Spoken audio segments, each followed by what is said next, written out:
Boa noite a todos. Vamos seguir aqui na meditação do livro, né? Obediência e submissão, princípios de cura. Já iniciamos ele, já há uma semana, duas. Estamos nesse tema aqui agora. Submissão e restauração.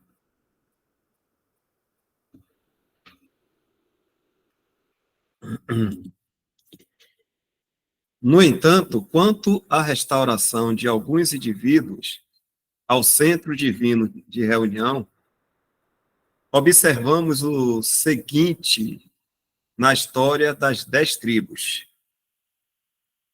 Depois desses, também de todas as tribos de Israel, tais como deram o seu coração a buscarem ao Senhor, Deus de Israel, não apenas de Judá, note, vieram a Jerusalém para oferecerem sacrifícios ao Senhor, Deus de seus pais. Segunda Crônica, capítulo 11, versículo 16.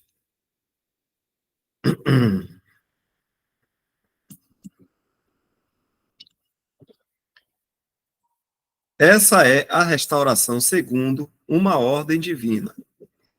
E também uma posterior nos dias de Ezequias, muito depois de a divisão ter ocorrido em Israel. Agora o versículo falando de Ezequias, o rei.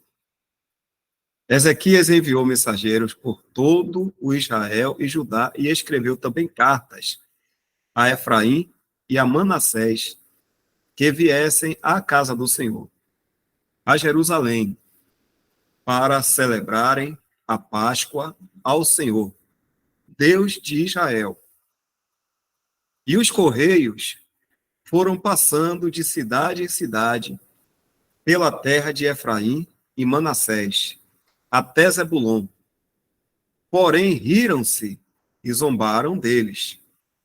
Todavia, alguns de Azer e de Manassés e de Zebulon se humilharam e vieram a Jerusalém. E houve grande alegria em Jerusalém. Segunda Crônicas 30, versículo 1, e versículo 10 a 11, e o versículo 26.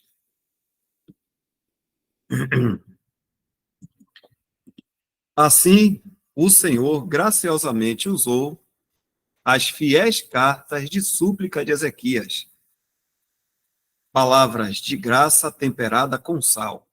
Colossenses 4, versículo 6. Para recuperar indivíduos para seu verdadeiro e único centro de adoração em Jerusalém, onde o próprio Jeová habitava entre os querubins. Que o Senhor graciosamente conceda uma recuperação semelhante aos indivíduos neste nosso dia de fraqueza. Por fraqueza e derrota, ele ganhou o galardão e a coroa. Pisou todos os nossos inimigos sob seus pés quando ele foi ferido. Abençoe o conquistador morto em sua vitória, que viveu, que morreu, que vive novamente. Por ti, sua igreja, por ti.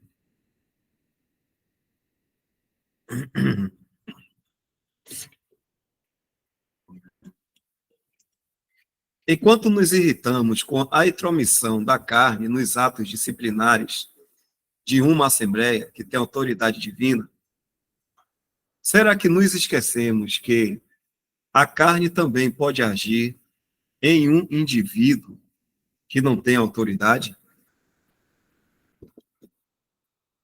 Na sabedoria de Deus, ele se digna a usar nossos próprios fracassos como um meio de castigo. que no momento não parece de gozo, mas doloroso. Para alguns de seus queridos filhos, que são os objetos da disciplina da Assembleia. E essa não é uma das maneiras pelas quais ele manifesta o estado oculto de nosso coração. Aqui no deserto, ele revela para nós mesmos e para os outros descobrirem se somos realmente mansos e humildes de coração, ou de vontade inquebrável, submissão e obediência a Deus nisso. É o que ele procura. Alguém escreveu o seguinte: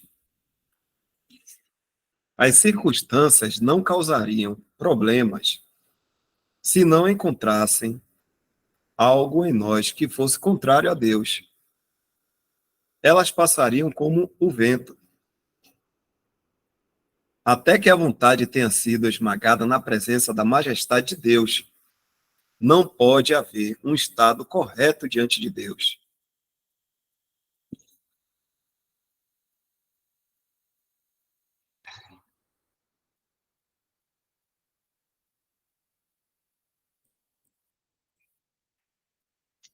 Acredito que, no fundo, há sempre uma medida de incredulidade junto com a insubmissão. Não acreditamos na grande verdade de que Deus é por nós, pronto e capaz, se Ele achar conveniente, Ele próprio nos justificar. Se tivermos sido, de alguma forma, injustiçados por indivíduos ou assembleias. Em geral, no entanto, em vez de ordenar que as circunstâncias nos justifiquem, Ele nos deixa sofrer injustamente. Mais tarde, quando entendemos a lição que ele está ensinando, descobrimos que ele se justificou, ainda que por meio da instrumentalidade daqueles que nos prejudicaram. Assim é, ó Pai, porque assim te aprouve. Era a linguagem do coração do Senhor Jesus, quando tudo estava indo contra ele aqui. Ele estava contente em confiar sua causa àquele que julga com justiça, nunca levantando um dedo para se justificar. Nós somos assim?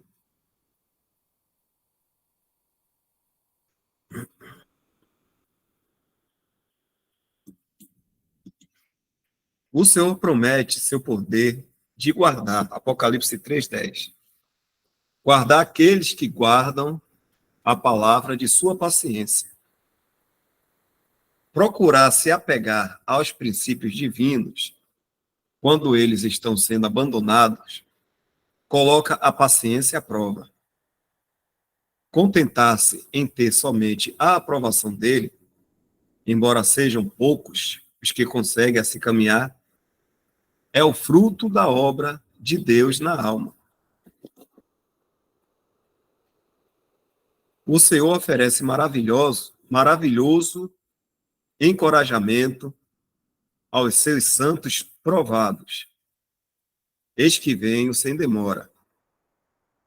Guarda o que tens, para que ninguém tome a tua coroa.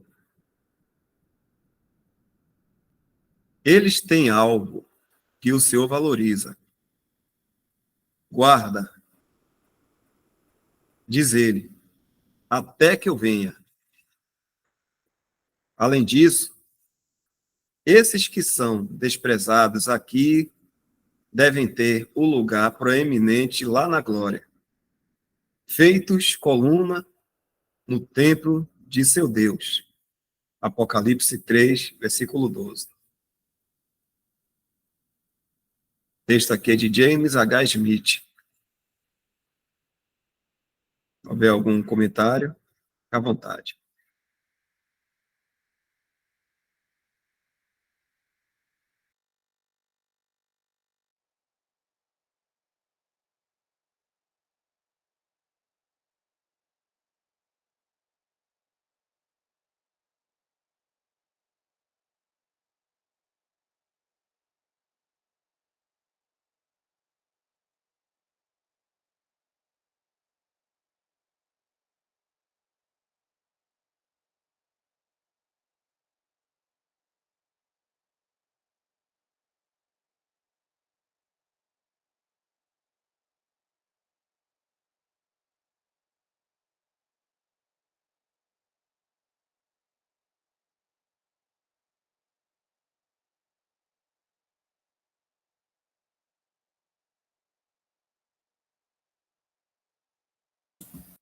Continuando, então. Devemos obedecer a Deus.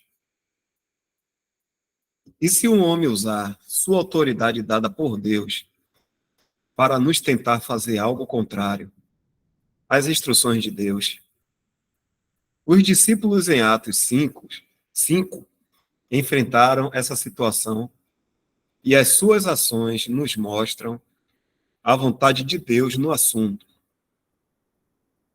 O sumo sacerdote e os que estavam com ele colocaram os apóstolos na prisão por ensinar e curar em nome do Senhor.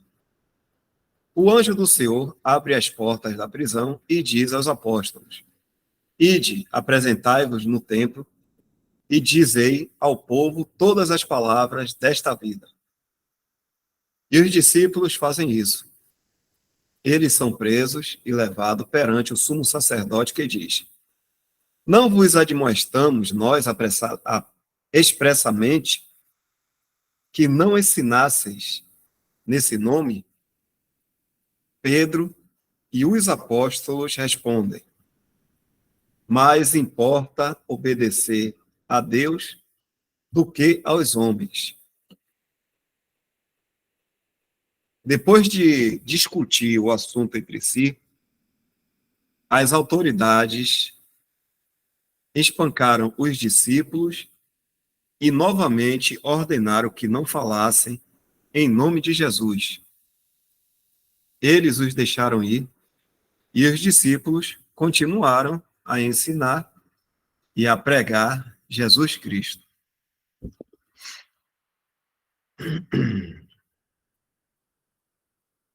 Deus é a autoridade suprema. Se o homem abusa de sua autoridade dada por Deus e ordena que uma pessoa desobedeça a Deus, então a instrução para a pessoa é: obedecemos a Deus e não ao homem. Isso não dá liberdade para refutar a autoridade porque não se concorda com o julgamento da autoridade, ou porque a autoridade está agindo injustamente. Não nos submetemos se o ato de submissão nos fizer desobedecer a Deus, isto é, nos fizer pecar.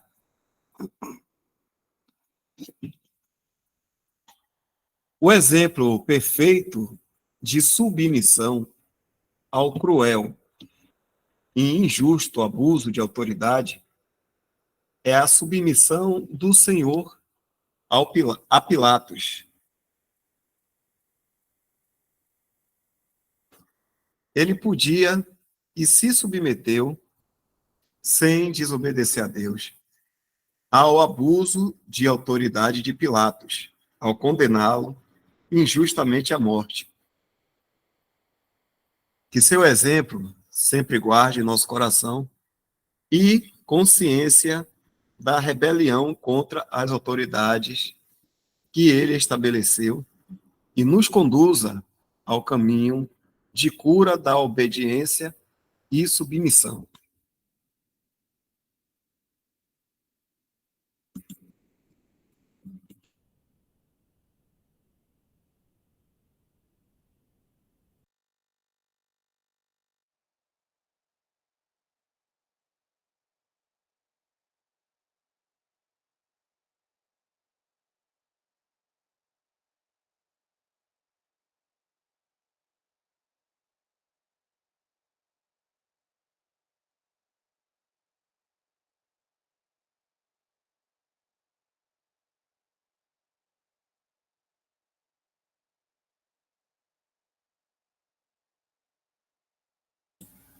Parece que o livro encerrou aqui, não é isso, Jefferson?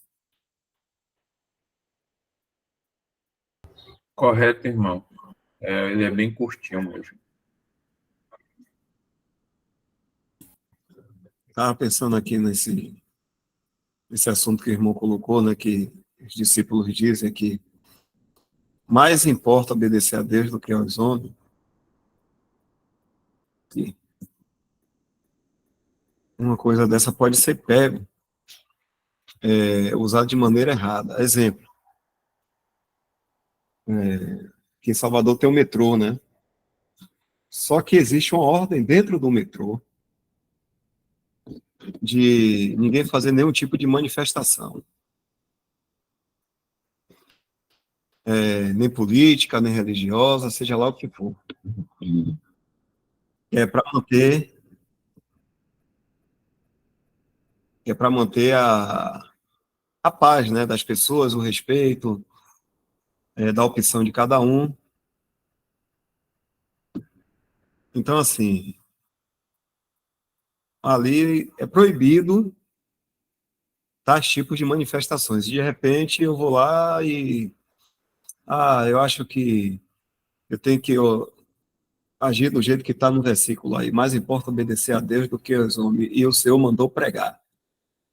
Aí entro lá no metrô e começo a pregar, falar alto, lá com o pessoal, lá falando os versículos,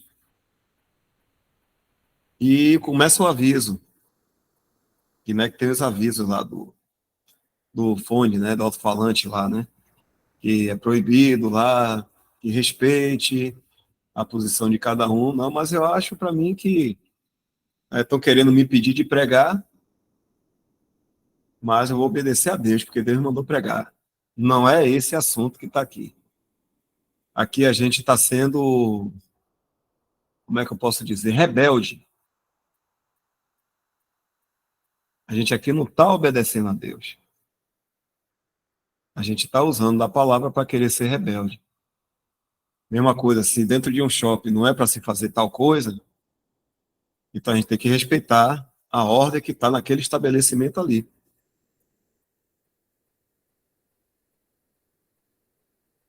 É muito diferente do que aconteceu aqui com os discípulos em Atos, né? Então é bom a gente estar muito atento, que às vezes a gente pode trocar, né? Se enganar no assunto que está sendo falado aqui e achar que, porque o rapaz me colocou para fora lá do metrô, me botou para fora do shopping, eu estou sofrendo injustamente. Tá não, não tá não. Não tá não, porque é aquilo que Pedro falou, né? Se você sofre por causa do pecado, então você não tem glória nenhuma nisso. Porque o lugar de pregar, onde tem as pessoas, pode ser em qualquer outro lugar que não exista nenhum tipo de proibição. O lugar público mesmo, liberado, em que as pessoas podem falar.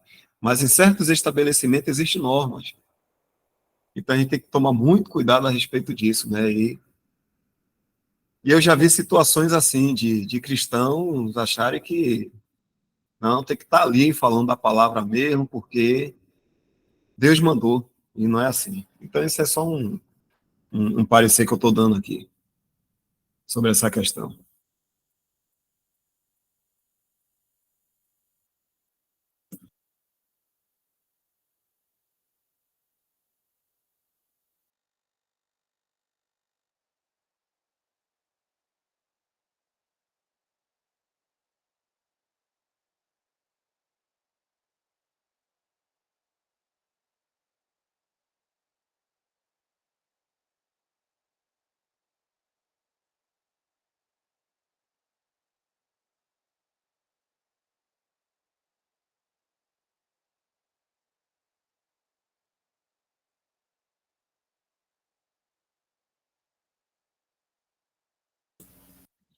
Jefferson, George, Isaac, o Wesley já deve estar saindo daqui a pouquinho para trabalhar. O livro encerrou aqui, então já tem algum outro assunto? Vai dar 9 horas agora. Faltam 4 minutos.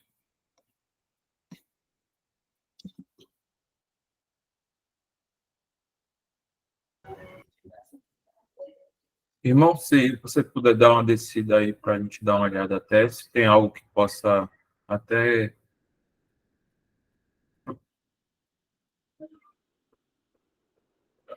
assim, pensando no livro que nós acabamos de ler, não, dá, era que estava embaixo, acho que vai seguindo um entendimento muito bom. Desça tudo aí, por favor.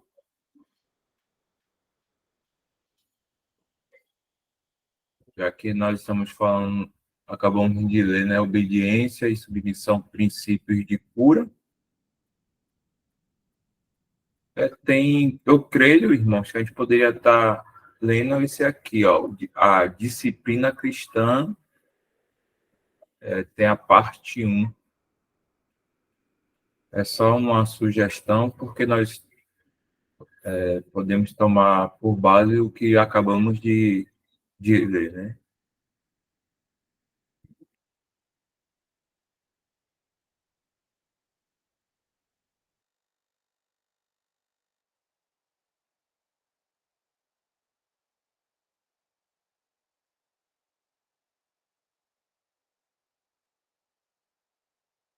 E aproveitando, irmãos, o link do livro que nós acabamos de ler está aí no chat.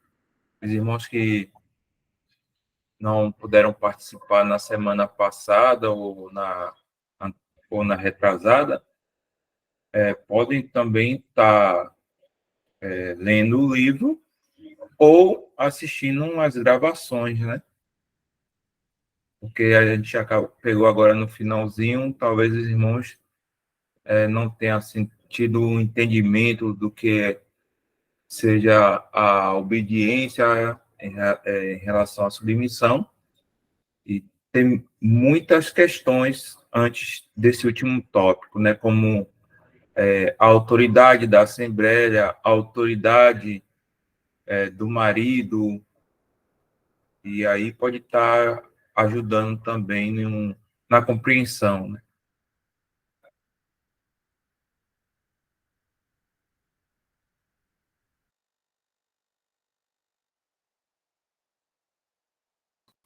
Um ponto também importante, interessante, é que a submissão, a obediência, tem tudo a ver com a fé. E é isso que o escritor também tenta, né, deixar claro, que a gente precisa diariamente nos exercitarmos acerca de que Deus está em todas as circunstâncias da nossa vida. Que nada da nossa vida, por mais simples que seja, entre erros e acertos, o nosso Deus, ele percebe, ele está interessado e ele está no controle, né, total de tudo. E o que parece é que a gente pode terminar achando que ele não está interessado em determinadas decisões, em determinadas situações da nossa vida. É natural que isso possa acontecer por conta talvez da forma que aprendemos no passado, ou das ocupações diárias, né, com a nossa vida secular mesmo,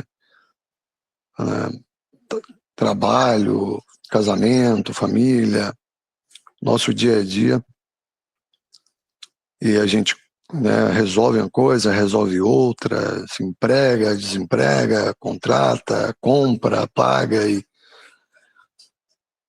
adoece, sara, e é uma rotina, né, e ela vai acontecendo na nossa vida, na diária, e a gente pode terminar não se armando com o pensamento correto, que é o entendimento que o nosso Deus está em todas as circunstâncias, ele percebe tudo, e ele está atento a tudo, e ele é o maior interessado em nossa vida aqui, em tudo que nós fazemos ou deixamos também de fazer. Ele está interessado em tudo e ele quer nos direcionar, ele quer nos ajudar, porque ele se preocupa com o nosso bem-estar e tudo certamente para a sua glória, para a glória do Senhor Jesus, principalmente. E também para o nosso bem-estar aqui, a nossa caminhada aqui de fé. Claro que nosso bem-estar nem sempre significa saúde, emprego, família. Não que isso o Senhor também não esteja interessado, mas é muito mais espiritual, é o nosso aperfeiçoamento. Como é que eu vou saber se tenho paciência, se não passo por tribulação? Como é que eu vou saber o tamanho da fé que Deus me deu se eu não ficar esperando algo acontecer e tendo a certeza do resultado? Então, isso só é possível se houver necessidade de algo. E que vai entrar na dependência em oração, né, e dependendo do Senhor para obter a resposta. Então, essa questão também da submissão e da obediência tem muito a ver com a fé. E quando isso não acontece, né, a obediência, a submissão tem a ver com a incredulidade. E a gente pode estar, em algum momento, sendo incrédulo, em algum momento da vida, no nosso cotidiano. Então, é o culto racional e o tempo todo, né?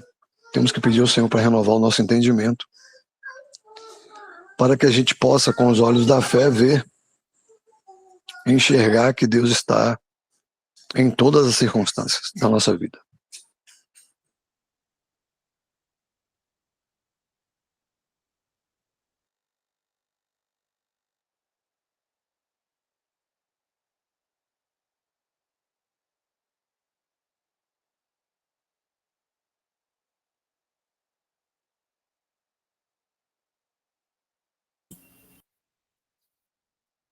Oi, Jane. Tá com a mão levantada? Quer perguntar alguma coisa? Sim, irmão. Eu gostaria de pegar o gancho aí que o irmão Isaac comentou e falar, né, o que está acontecendo atualmente comigo no trabalho. Eu tenho uma função, aí chegou uma nova gerente conversando comigo e falou assim que eu tenho mais, eu sou auxiliar de serviços gerais. Mas ela me observando, ela falou que eu tenho um potencial de fazer uma coisa a mais. Ela quer me tirar da serviço geral e colocar,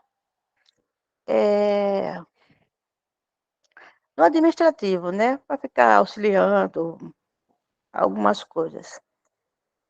E eu, pessoalmente, não me sinto preparada para isso.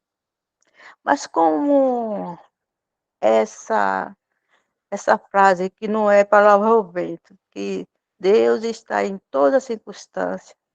Eu fico pensando assim, sabe, que eu não pedi promoção nenhuma, eu não almejava isso. Pelo contrário, eu querendo, se o senhor não voltar antes, eu querendo que, né, passe para que ano que vem, se o senhor não voltar, eu me aposento. Eu não estava pensando em promoção nenhuma. Então eu tomo isso como é o Senhor, sabe, que está agindo, sobre essa situação. Então eu falei para ela que aceitaria, porque eu entendo como seja o Senhor mesmo, sabe, me dando essa oportunidade, né, eu não estou mais jovenzinha, né, ele sabe que eu estou cansada, essas coisas, eu tomo isso para mim, que é o Senhor que fez a gerente ter né, assim, me ver como eu tenho mais, assim, uma oportunidade de fazer uma coisa diferente, né? E eu orei muito ao Senhor, orei muito a Ele, porque realmente eu não me sinto capacitada, né? Mas assim, se ela viu isso, é porque o Senhor também viu. Então, eu resolvi aceitar, já estou trabalhando na área e eu estou, assim, com o coração descansado sobre isso, sabe? E porque essa certeza que o Senhor está em todas as circunstâncias. Então, se ela me viu, me deu essa chance, eu quis por causa disso, né? Poxa, se as pessoas estão vendo isso em mim, então por que não, né? Por que não assim, eu não aceitar? É isso, é devido, essa certeza que o Senhor está em todas as circunstâncias. Se eu fosse demitida, se eu fosse afastada de alguma coisa, é o consentimento do Senhor. Então, se eu for promovida, eu também acho que é o consentimento do Senhor. Era isso que eu queria comentar.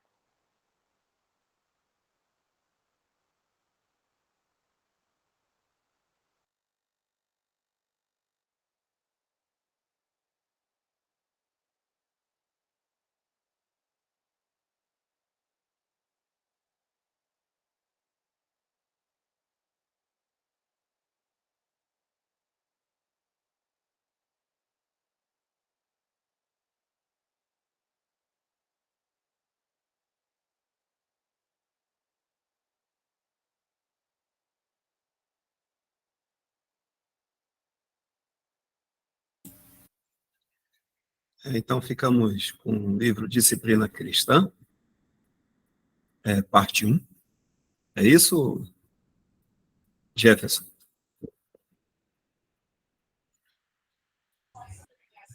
Tranquilo, Dó. É que os irmãos também acham aí. Esse livro, ele fala mais da questão de assembleia.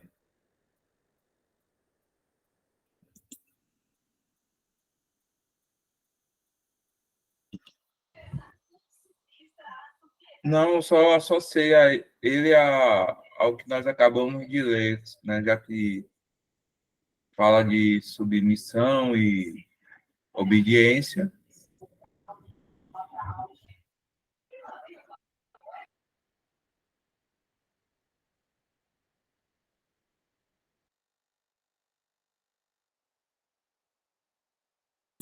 Certo, aqui estão os títulos aí. Vou aumentar mais um pouquinho. O que é disciplina cristã, e assim por diante. Então, vou estar lendo, né? Então, o livro aqui o título é Disciplina Cristã, parte 1.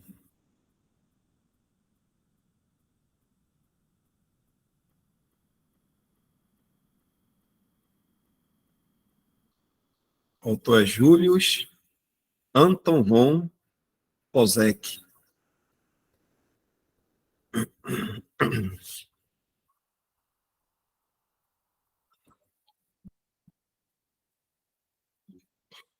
É a introdução. Dificilmente existe um princípio de verdade cristã sobre o qual prevaleçam tantos grandes erros e diferenças de opinião entre os cristãos como sobre o significado de disciplina.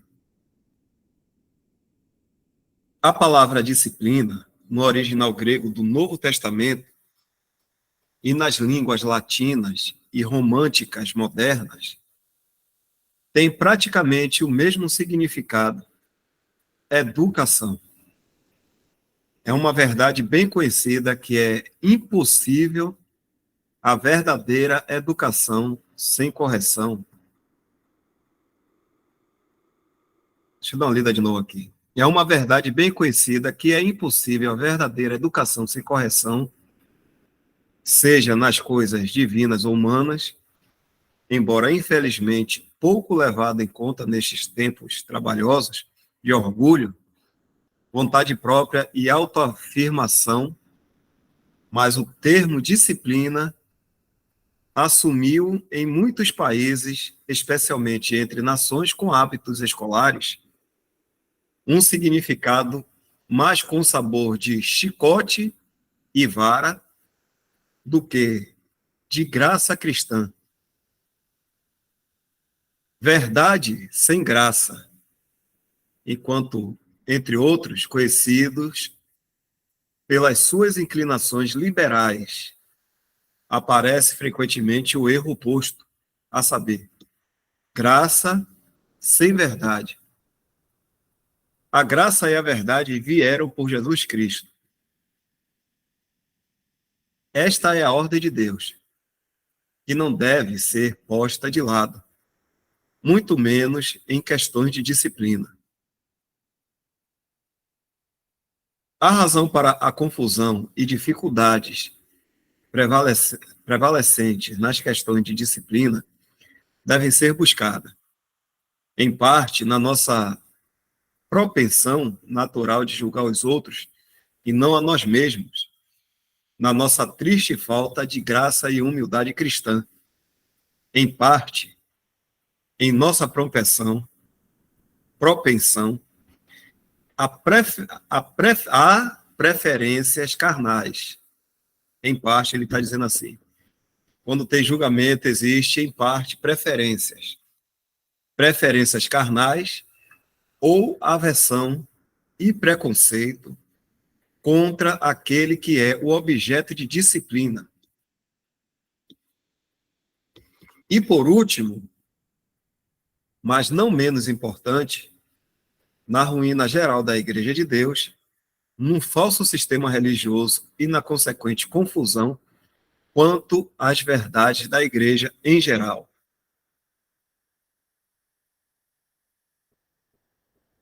A Igreja, como casa do Deus vivo, não pode abster-se da disciplina, se não quiser perder todas as reivindicações como tal. Enquanto existirem a carne, o miserável eu interior e o mundo com suas tentações ao nosso redor, a disciplina será uma necessidade absoluta, mesmo neste mundo. Quanto mais na Igreja de Deus. O que seria de uma escola, de um exército ou de uma família sem disciplina? Nada além de confusão e corrupção, destinados à destruição. Quanto mais isso é verdade no que diz respeito à casa do Deus vivo. A santidade convém à tua casa, Senhor, para sempre. Mas é da maior importância que tenhamos plena clareza sobre o significado e a natureza da disciplina, pois a ignorância quanto a esta questão solenemente importante causou e ainda causa sérios erros com as mais tristes consequências para a Igreja de Deus. Esforcemo-nos, portanto, para encontrar as respostas às seguintes perguntas que naturalmente se apresentam, orando ao Senhor por sua orientação. As questões que devemos considerar são: o que é disciplina cristã? Quais são os tipos de disciplina cristã? De que maneira e com que espírito a disciplina deve ser aplicada?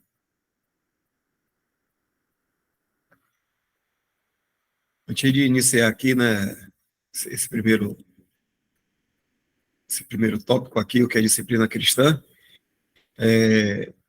queria relembrar a todos os irmãos que ainda não estão em comunhão, né, e que têm um desejo de estar em comunhão. Isso é um assunto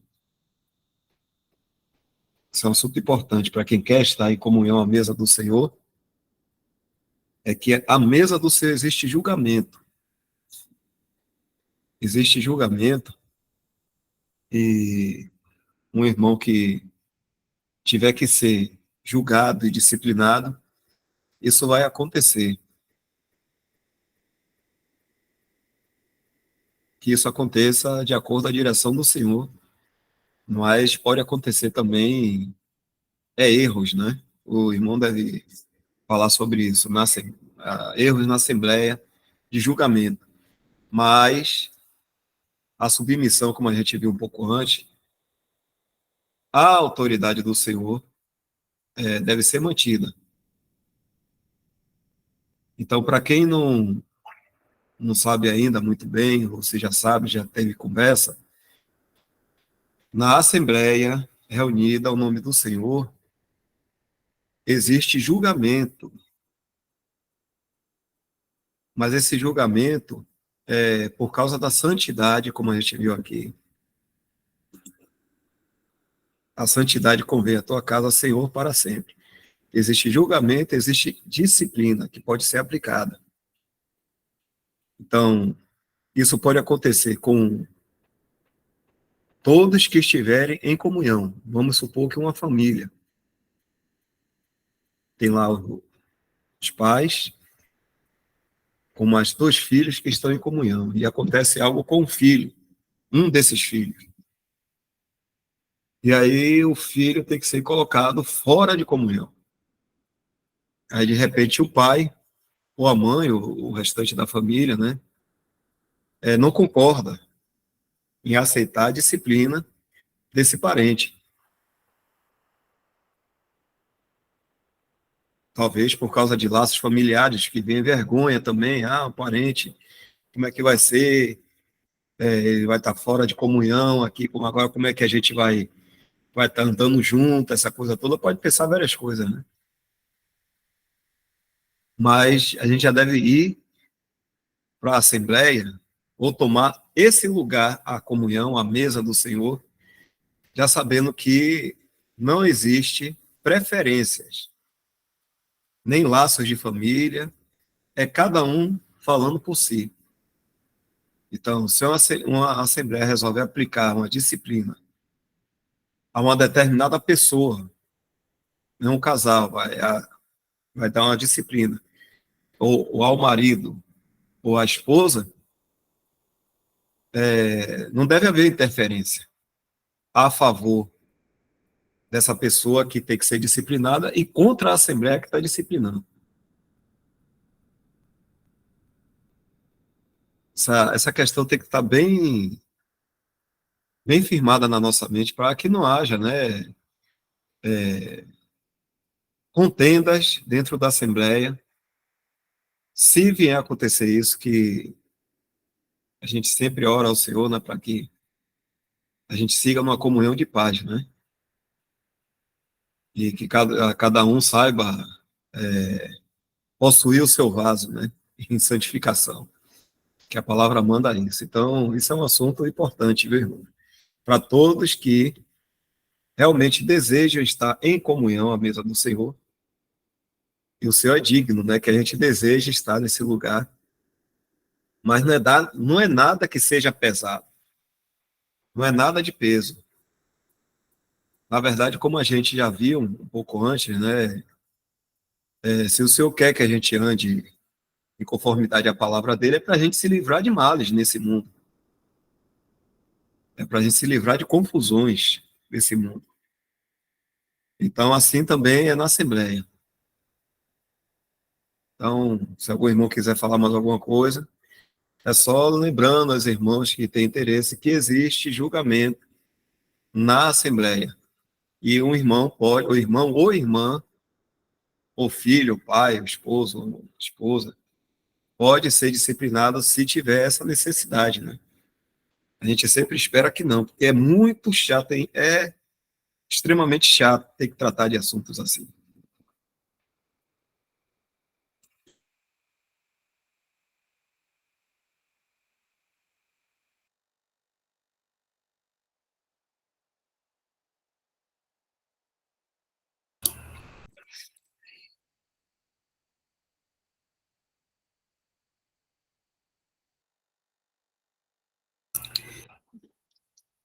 Irmão, eu estou em comunhão lá em Novo Hamburgo, na Assembleia de Novo Hamburgo.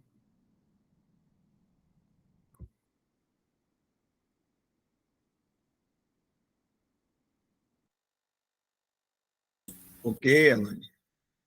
Isso aí. E quem está já em comunhão, você já viu situações de um irmão ter que ser posto fora de comunhão, não é nada agradável. É de grande tristeza, né? E a tristeza continua por ver que a mesma pessoa já não está dando a mínima mais para a Assembleia. É um risco que a gente corre, ser colocado fora de Assembleia, que o Senhor nos ajude a ter arrependimento verdadeiro para voltarmos à comunhão. Né?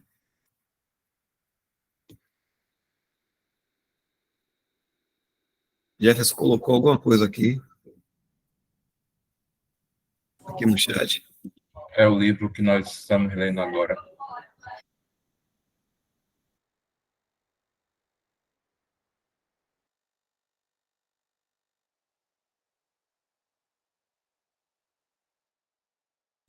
Então, acho que dá para a gente ver esse primeiro tópico aí, né? Eu acredito que sim. E aqui. Pequeno. O que é disciplina cristã? Por disciplina cristã, entendo o privilégio do crente sob a graça e o esforço amoroso que lhe incumbe de advertir, exortar, instruir, aconselhar um companheiro cristão que errou ou está em evidente perigo de se desviar. No espírito daquela sabedoria que vem do alto e no espírito de mansidão. Tem aqui as referências. Como na presença de Deus. E em caso de arrependimento, encorajá-lo, confortá-lo e fortalecê-lo e ajudá-lo a uma renovada comunhão com Deus. E assim reconduzi-lo ao caminho da santidade, da justiça e da paz, ou seja, restaurai o tal.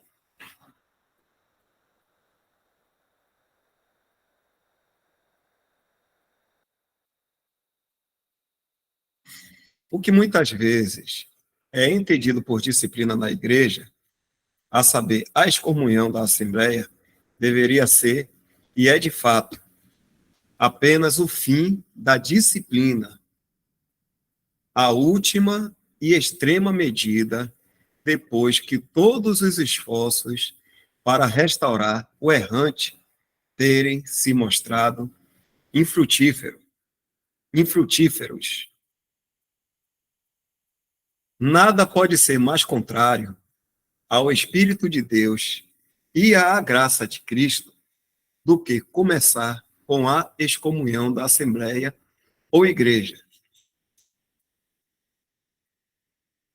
Isto significa tomar como primeiro passo na disciplina aquele que deveria ter sido o último e o encerramento da disciplina, cuja intenção deveria ser evitar esse ato extremo e solene de disciplina da Igreja.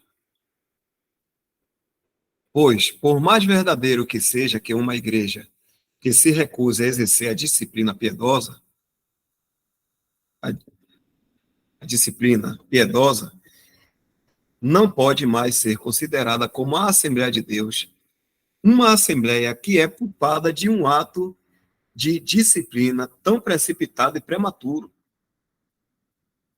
Pronuncia a sua própria condenação e irá descobrir que o juiz está à porta.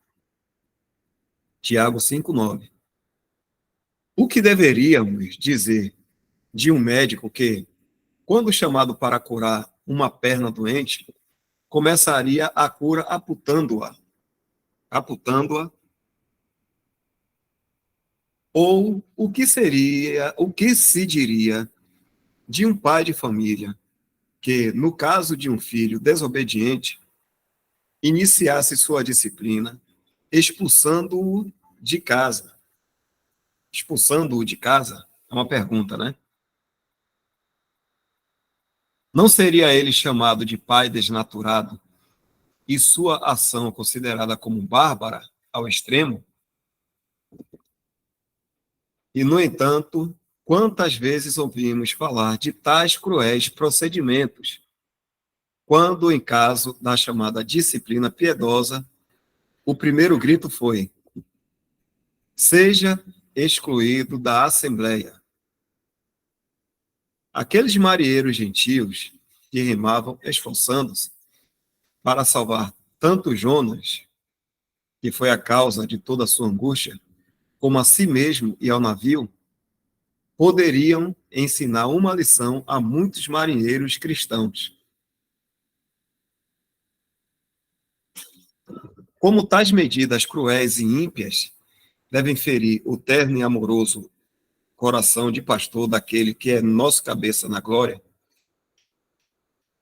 e cuja última ação, antes de voltar novamente para seu pai, foi restaurar uma ovelha que havia se desviado de seu rebanho, que era ninguém menos que seu principal apóstolo, a quem ele confiou as chaves do reino dos céus e que o negou 3 vezes. Tais decretos judiciais, como estamos constantemente testemunhando, não deixam de trazer, mais cedo ou mais tarde, o julgamento de Deus sobre os juízes e assessores por parte daquele que é o filho sobre sua própria casa, cabeça da igreja e sumo pastor, e quem há mais de 2000 anos, pelo seu espírito profético, em seu profeta Ezequiel, pronunciou este julgamento sobre os falsos pastores. A fraca não fortalecestes, e a doente não curastes, e a quebrada não ligastes, e a desgarrada não tornastes a trazer, e a perdida não buscastes, mas dominais sobre elas com rigor e dureza. Eis que eu estou contra os pastores e demandarei as minhas ovelhas da sua mão, e eles deixarão de apacentar as ovelhas e não se apacentarão mais a si mesmo. E livrarei as minhas ovelhas da sua boca, e lhes não servirão mais de pasto. Ezequiel 34, versículo 4 e o versículo 10.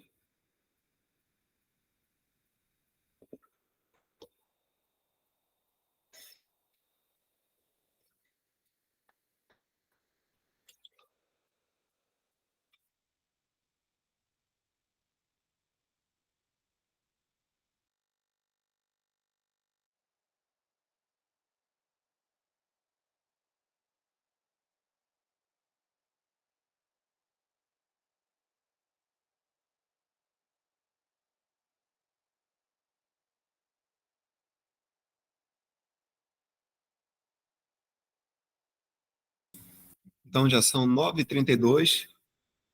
Parece que não é comentário de irmão, né? Por enquanto. E então a gente pode deixar, né? Segundo tópico aqui, quais são os tipos de disciplina cristã para a próxima reunião.